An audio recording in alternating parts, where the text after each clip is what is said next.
குரங்கு மற்றும் 2 பூனைகள். ஒரு நாள் 2 பூனைகள் ஒரு பெரிய ரொட்டியை கண்டுபிடித்தன. அவை இரண்டும் அந்த ரொட்டியை பகிர்ந்து கொள்ள முடிவெடுக்கவில்லை. ஒவ்வொரு பூனையும் இந்த ரொட்டி எனக்கு என்று கூறின. அவை இரண்டும் சண்டையிட்டுக் கொண்டிருந்த போது ஒரு குரங்கு அவற்றை பார்த்து, நான் உங்களுக்கு உதவுகிறேன் என்று கூறியது. குரங்கு ரொட்டியை எடுத்துக்கொண்டு அதை 2 துண்டுகளாக பிளந்தது. ஆனால் 2 துண்டுகளும் சமமாக இல்லை என்று கூறி பெரிய துண்டை சிறிது தின்றது. இப்போது மற்றொரு துண்டு பெரியதாக இருந்தது. குரங்கு மீண்டும் அதை சாப்பிட்டது. இவ்வாறு குரங்கு ஒவ்வொரு முறை ஒரு துண்டை சாப்பிட்டு இரண்டையும் சமமாக்க முயற்சித்தது. இறுதியில் குரங்கு ரொட்டியை முழுவதும் சாப்பிட்டு விட்டது. பூனைகளுக்கு எதுவும் கிடைக்கவில்லை.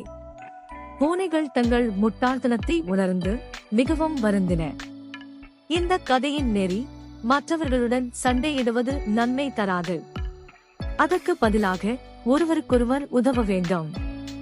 சண்டையிடுவதால் இருவரும் இழப்பதற்கே வாய்ப்பு அதிகம்.